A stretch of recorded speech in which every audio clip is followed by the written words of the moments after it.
Bismillahirrahmanirrahim. Assalamualaikum warahmatullahi wabarakatuh. Selamat siang, salam sejahtera untuk kita semua. Melanjutkan materi biokimia yang kemarin. Kemarin kita telah belajar apa itu anabolisme dan juga bagaimana mekanisme dari proses fotosintesis. Hari ini kita akan belajar tentang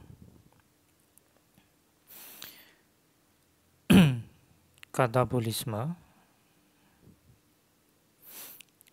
di mana di katabolisme nanti kita akan belajar respirasi aerob yang pertama dan respirasi anaerob.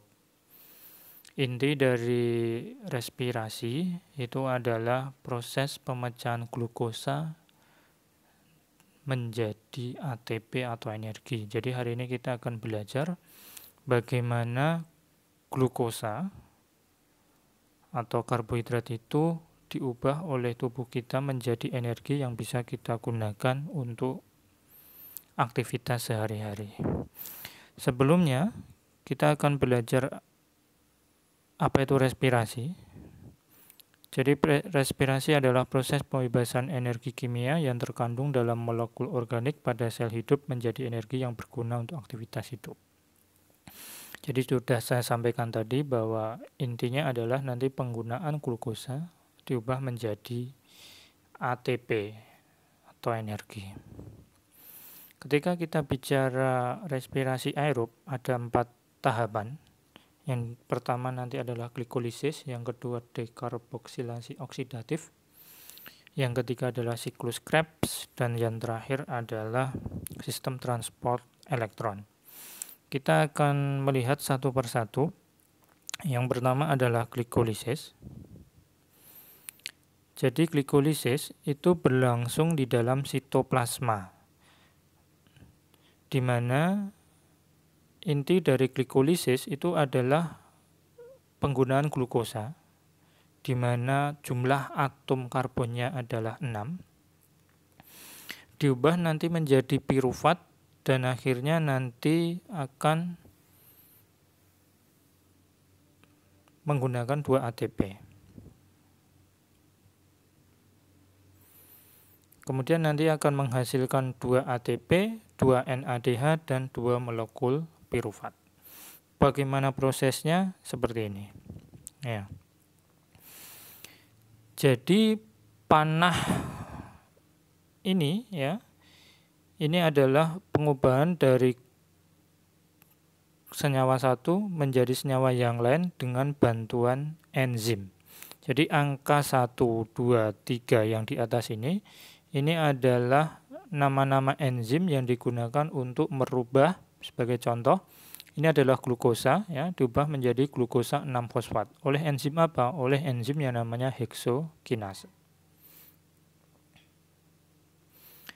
Jadi mau nggak mau kalian harus paham dan hafal ya bagaimana perubahannya dan bagaimana enzim yang berperan. Dimana jika kita belajar perubahan glukosa menjadi glukosa 6-fosfat ya, ini melibatkan ATP diubah menjadi ADP, artinya adenosin trifosfat, di mana atom fosfatnya jumlahnya 3 akan diubah menjadi adenosin difosfat. Jadi proses perubahan glukosa menjadi glukosa 6-fosfat ini akan ada donor molekul fosfat, sehingga ATP dari jumlahnya 3 fosfat menjadi ADP, adenosin difosfat. Paham ya sampai di situ? Kemudian glukosa 6-fosfat nanti akan diubah menjadi fruktos 6-fosfat. Apa enzim yang berperan? Fosfoglukos isomerase. Selanjutnya, glukos 6-fosfat diubah menjadi fruktos 1,6 bifosfat. Ini melibatkan ATP, di mana dia akan mendonorkan 1 atom fosfat ya, dengan bantuan enzim yaitu fosfofruktokinase. Selanjutnya, fruktos 1,6 bifosfat nanti akan diubah menjadi dehidroksi aseton fosfat oleh enzim aldolase, kemudian dihidroksi aseton fosfat diubah menjadi gliseraldehid 3 fosfat oleh enzim triose fosfat isomerase. Selanjutnya, gliseraldehid 3 fosfat diubah menjadi 1,3-bifosfogliserat oleh enzim, ini namanya yang paling panjang ya, gliseraldehid fosfat dehidrogenase. Selanjutnya nanti diubah menjadi 3-fosfogliserat oleh fosfogliserat kinase. Ini menggunakan ADP ya, diubah menjadi ATP. Kemudian nanti 3-fosfogliserat diubah menjadi 2-fosfogliserat oleh enzim fosfogliseromutase. Kemudian nanti 2-fosfogliserat diubah menjadi fosfoenol pirufat oleh enzim enolase dengan melepaskan H2O atau air. Terakhir nanti fosfoenol pirufat diubah menjadi pirufat ya oleh pirufat kinase. Jadi inilah proses yang pertama dalam respirasi aerob yaitu glikolisis. Intinya adalah perubahan dari glukosa menjadi pirufat. Kemudian yang kedua itu adalah dekarboksilasi oksidatif.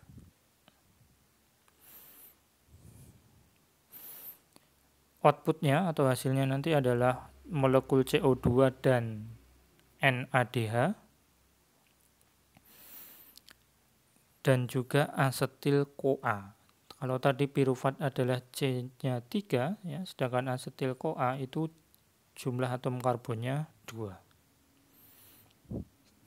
Jadi tadi pirufat yang dihasilkan oleh glikolisis nanti intinya akan diubah menjadi asetil-CoA, di mana perubahan dari pirufat menjadi asetil-CoA nanti akan menghasilkan CO2, kemudian menghasilkan NADH dengan bantuan apa? Koenzim A. Ini ya sebagai contoh, ini tadi pirufat, kemudian dengan bantuan koenzim A akan menghasilkan CO2 dan perubahan menjadi NADH dan berubah menjadi nanti produk akhirnya adalah asetil-CoA. Kemudian yang ketiga itu adalah siklus Krebs ya, berlangsung di dalam matriks mitokondria. Hasilnya nanti adalah ATP, NADH, FADH dan CO2. Inilah yang kita sebut sebagai siklus Krebs.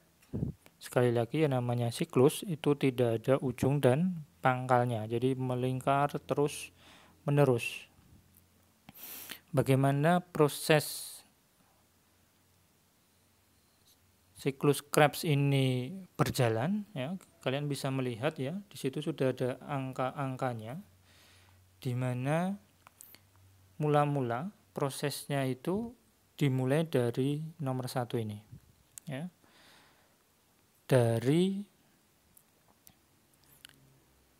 asetil-CoA, di mana asetil-CoA ini nanti akan berinteraksi dengan oksaloasetat menghasilkan sitrat ya, menghasilkan sitrat. Di mana sitrat ini nanti akan diubah menjadi isositrat ya.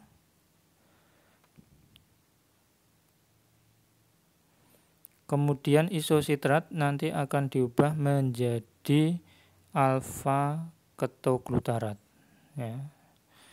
Di mana alfa ketoglutarat, perubahan isositrat menjadi alfa ketoglutarat ini nanti menghasilkan CO2 dan juga menghasilkan NADH. NADH ini berasal dari NAD+ ya. Kemudian ditambah dengan 2 atom hidrogen. Kemudian alfa ketoglutarat nanti akan diubah menjadi suksinil-CoA dengan bantuan koenzim A ya.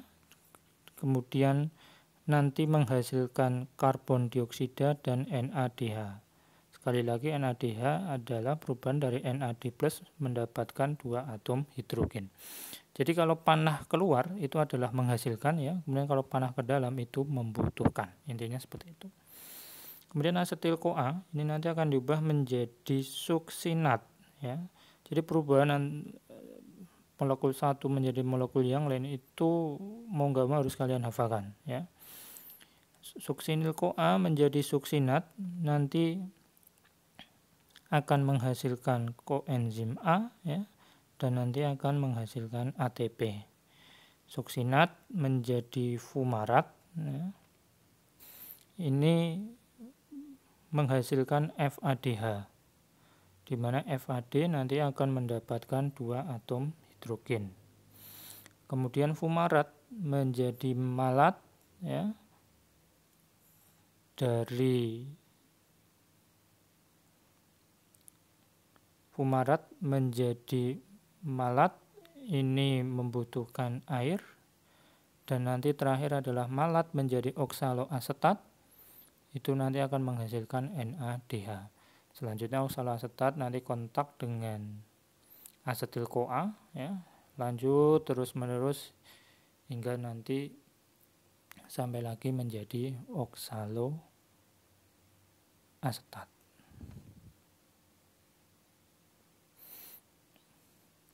Itulah tadi siklus Krebs. Ini sama tetapi hanya ada gambar molekulnya sehingga kalian nanti lebih paham dan mengerti siklus Krebs. Siklus Krebs kalau kalian menemukan literatur lain itu citric acid cycle atau siklus asam sitrat, itu sama. Baik. Kemudian proses yang keempat itu adalah sistem transport elektron. Terjadi di bagian membran mitokondria. Kemudian nanti oksigen berperan sebagai penerima elektron terakhir. Kemudian oksigen akan menerima H+ dan menjadi air. Sistem transport elektron ini nanti akan menghasilkan ATP yang paling besar, yaitu 34 ATP. Ini reaksinya ya. Jadi nanti intinya adalah NADH itu nanti akan diubah menjadi 3 ATP. Jadi nanti 10 NADH dikali 3, jadi nanti hasilnya 30 ATP. Sementara kalau FADH itu 2 ATP. Jadi 2 FADH dikali 2 ATP menjadi 4 ATP.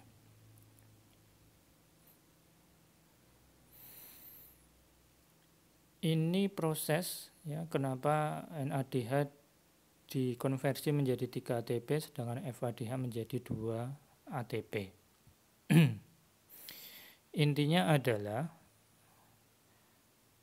proses NADH maupun FADH nanti akan melewati yang namanya protein kompleks 1, protein kompleks 2, protein kompleks 3, dan protein kompleks 4, dan nanti terakhir adalah ATP sintase.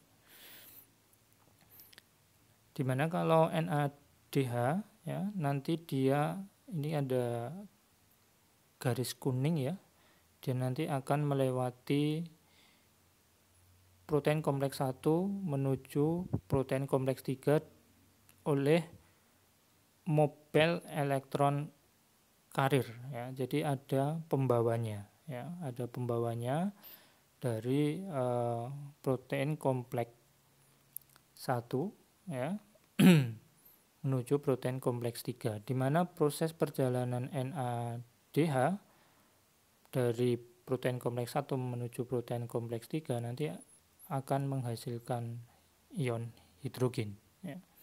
Begitu juga dengan FADH, tetapi kalau FADH itu tidak melewati protein kompleks 1 tetapi langsung protein kompleks 2, 3, dan 4.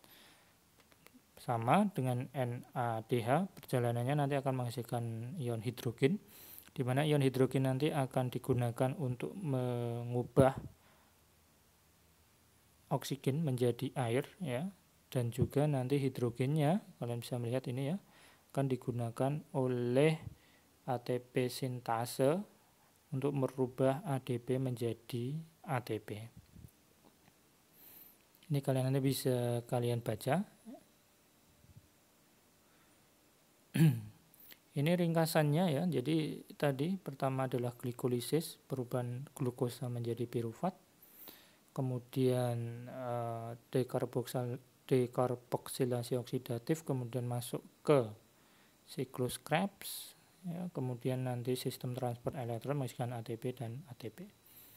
Ini adalah ringkasan dari energi yang dihasilkan dari respirasi aerob. Jadi glikolisis itu menghasilkan 2 ATP, kemudian siklus Krebs itu 2 ATP, transport elektron itu 34 ATP, sehingga sekali respirasi aerob itu kita bisa menghasilkan 38 ATP atau adenosin trifosfat.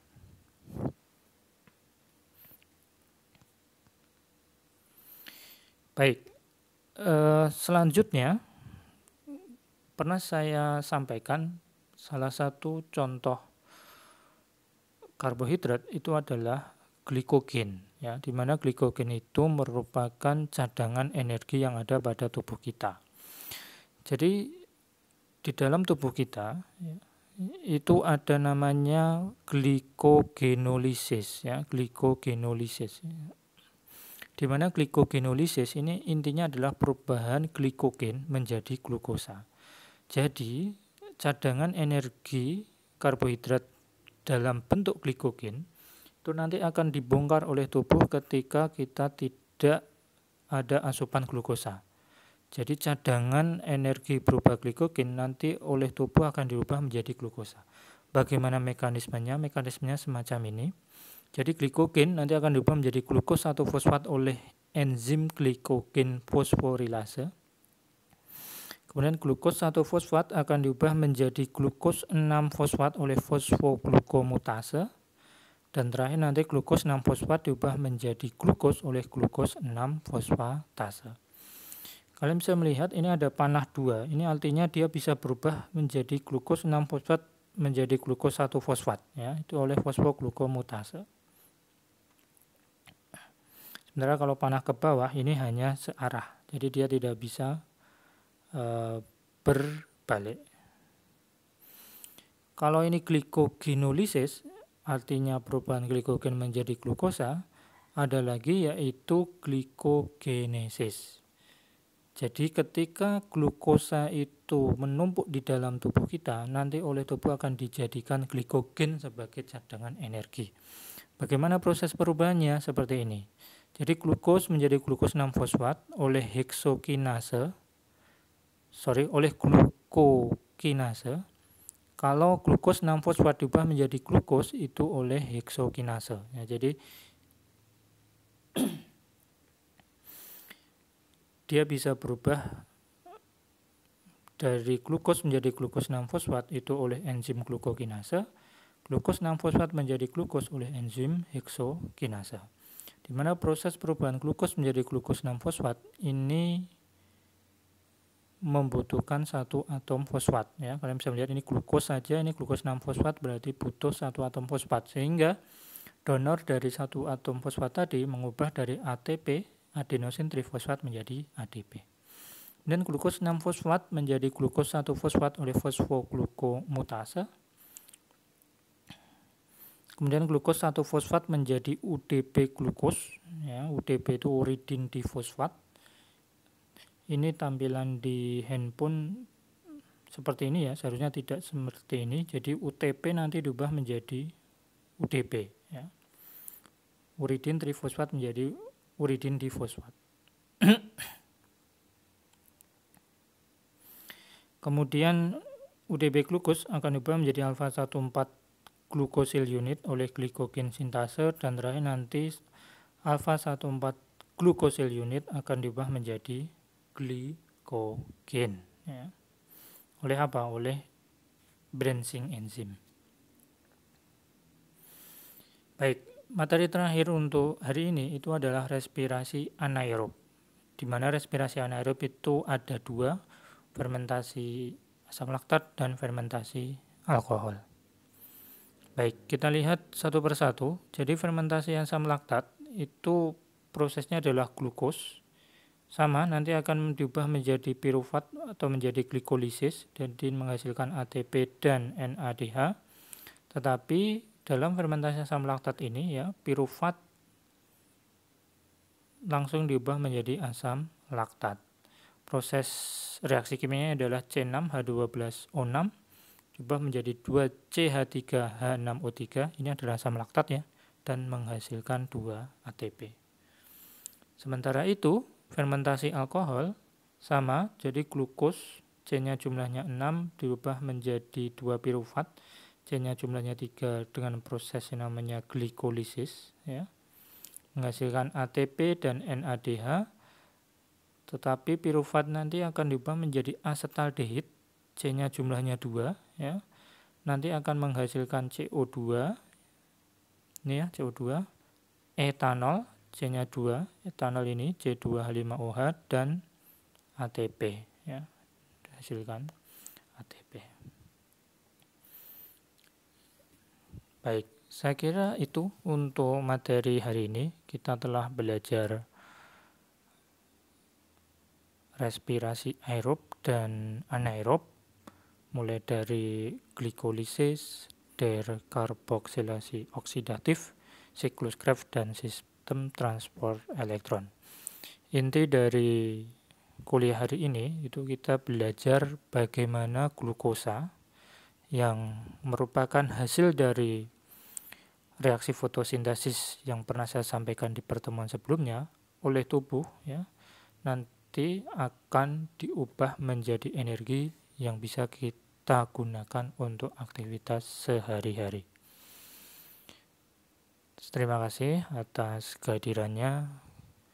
Semoga ilmu yang kalian dapatkan ini bermanfaat. Kalau benar berasal dari Allah pemilik segala ilmu, kalau salah berasal dari saya pribadi. Wassalamualaikum warahmatullahi wabarakatuh.